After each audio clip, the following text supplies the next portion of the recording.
내장 문제는 급성이기 때문에 환자분들이 보통 알아요. 마비가 온다거나 어느 날 갑자기 못 걷게 됐어요. 뭐 당연히 응급사항이니까 네네. 빨리 정확한 진단을 해야죠.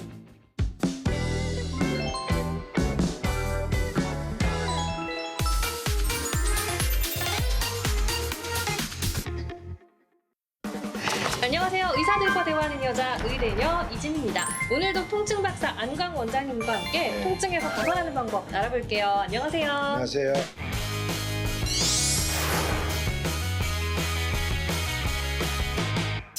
본격적인 이야기 나눠보기 전에 댓글로 남겨주신 궁금증부터 해결해볼게요. 네. 저희 부모님이 모두 무릎이 좋지 않아서 어렸을 때부터 좀 저도 무릎이 안 좋았어요. 왠지 네. 좀 연관이 있는 것 같은데 요즘 계단 오르내릴 때 통증이 느껴지고 차를 오래 타도 좀 이렇게 내릴 때면 무릎이 바로 안 펴지거든요. 운동으로 무릎 근력 키워야 된다고 하셨는데 네. 운동하다 더 아플까봐 망설이고 있어요. 선생님 그건 정확한 진단부터 네. 받아야 되잖아요. 그래서 무릎이 지금 젊은 분 같은데 젊은 분이 퇴행성 관절염이 많이 왔을 가능성이 별로 많지 않고요. 그 주로는 슬개골, 네. 그러니까 이제 무릎 앞에 뼈, 무릎 앞에 동그란 뼈가 움직이면서 그 주위에 통증을 낼 확률이 이제 있고, 아하. 그다음 오래 있다가 다리가 안 펴졌다 그러면 네. 이제 그런 것도 있지만 오히려 고관절에 문제일 수도 있고, 그다음에 또 하나는 이제 그 지방이 있어요. 무릎 아래 안쪽에 그쪽에 통증 성체가 많은데 그쪽에 통증이 있을 확률도 있어요. 그래서 요거는 정확한 진단이 제일 중요하죠. 사소한 궁금증도 좋으니까요. 저희 이렇게 시청하시다가 궁금한 점 있으시면 언제든 댓글로 달아주세요. 자, 오늘은요 옆구리 통증 이야기 나눠볼게요. 그 흉추 디스크로 인해서 옆구리 통증 생길 수 있다 이런 얘기 하셨잖아요. 제가 디스크란 얘기를 잘 안 쓰는데 실제로 이제 흉추 디스크인 경우도 물론 있지만 네. 디스크 탈출이라고 하는 거 우리가 생각보다 훨씬 적어요. 네, 물론 디스크 탈출이 심하면 흉추에서는 심각하게 아프죠. 그렇죠. 근데 이제 그 디스크 탈출로 아픈 경우보다는 늑간신 이제 신경이 나오면서 마찰되는 찬스가 여러 군데서 많으니까 네. 그것 때문에 여러 가지 경우에서 올 수 있다고 생각을 하셔야 돼요. 네, 디스크라고 한정지가 안 됩니다. 디스크는 얼마 안 돼요 생각보다. 네, 어쨌든 그러면- 여러 가지 원인으로 올 수 있습니다. 그렇죠. 그러면 허리가 아프면 네. 옆구리가 아픈 경우도 있는 것 같은데 네. 옆구리가 아픈 건 허리 때문인 경우가 많지 않아요? 허리는 여기고 옆구리는 여기고 그렇죠. 옆구리가 네. 갈비뼈의 옆구리가 아니라 요 옆구리겠죠. 배 옆에. 일단 거기는 이제 흉추하고 요추 위에 신경들이 내려가요. 그 다음에 허리 일부도 요 근육 이렇게 누르면 단단해지는 근육 있잖아요. 네. 이런 근육을 지배하고 또 앞에 있는 근육도 지배한단 말이에요. 그래서 그런 허리의 통증이 특히 위의 허리 통증이 옆구리 쪽의 통증을 충분히 낼 수도 있다. 흉추도 그렇고. 네. 네, 그래서 충분히 이런 건 가능한 겁니다. 등 통증의 원인이 네. 중증 질환과 연관이 있을 수 있는 것처럼 네. 옆구리 통증도 내장 문제일 수 있다. 자, 이거에 대해서는 어떻게 설명해 내장 주실까요? 문제가 오면 좀 양상이 많이 달라요. 우선 더 많이 아프고 네. 그다음에 이제 콩팥 같은 거는 이렇게 탁탁 치면 신장. 굉장히 많이 아프죠. 그래서 우리가 리바운드 텐던이라고 해서 염증이 있으면 딱 때리면 심하게 아픈 통증을 나타내요. 그래서 그 금방 저기 알 수가 있고 네. 특히 뭐 예를 들어서 열이 난다, 피 검사에서 이상이 있다, 네. 이런 것들이 있다면 당연히 아주 쉽게 진단할 수 있겠죠. 그 다음에 뭐 소변 넣을 때 뭐 되게 잘 안 나온다든가 뭐 이런 것들도 있을 수 있고 여러 다른 기타의 증상들하고 관계가 많이 있겠죠. 네네. 그래서 그거는 콩팥 통증의 경우는 이제 좀 전혀 다르게 나타나요. 그래서 그건 좀 다릅니다. 알겠습니다.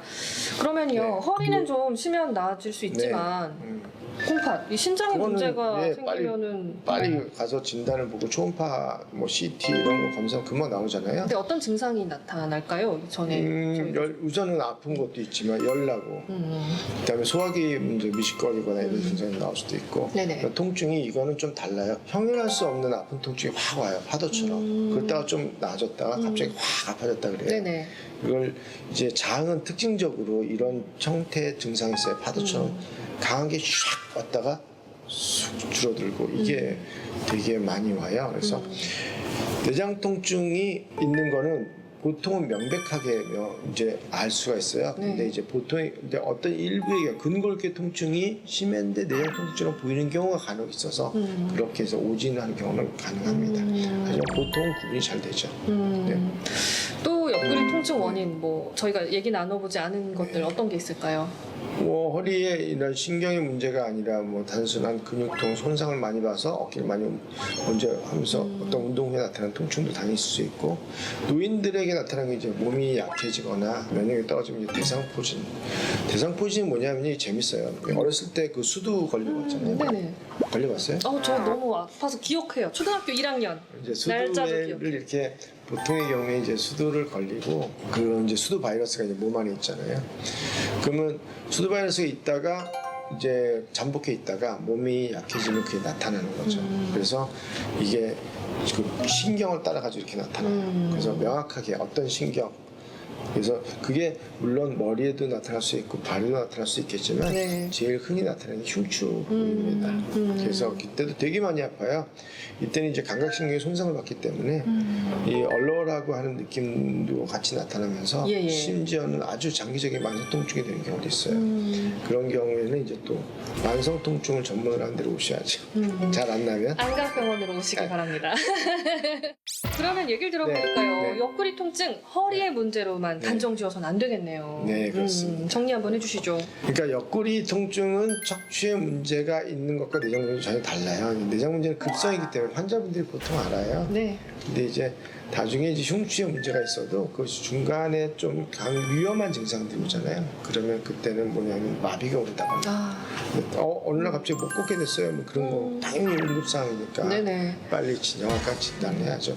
내장 문제들은 보통 이제 약물로 치료한다거나 땅 상에 따라서 뭐 수술이 필요하거나 그런 건데 비교적 명확하게 진단이 되기 때문에 네. 이제 그 본인이 보기에 열이 나거나 통증이 뭐 울린다던가 소화기 문제가 뭐 동반된다던가 너무 갑자기 아파진 통증이라던가 그다음에 아까처럼 파도 타듯이 꽉 아팠다가 풀어졌다가 이런 경우에는 아 이거는 문제가 있다라고 생각을 해서 이제 꼭 제대로 된 진단을 받아야죠. 네. 네. 얘기 나눌수록 네. 진짜 그 통증이 있을 때는 네. 그 진단을 정확하게 해야 된다 이런 생각이 들어요. 그렇죠. 네. 그럼 저희는 오늘 이 시간 마무리 여기서 하고요. 네. 좋아요와 구독 꼭 눌러주세요. 그러면 감사합니다. 인사드릴까요? 감사합니다. 네,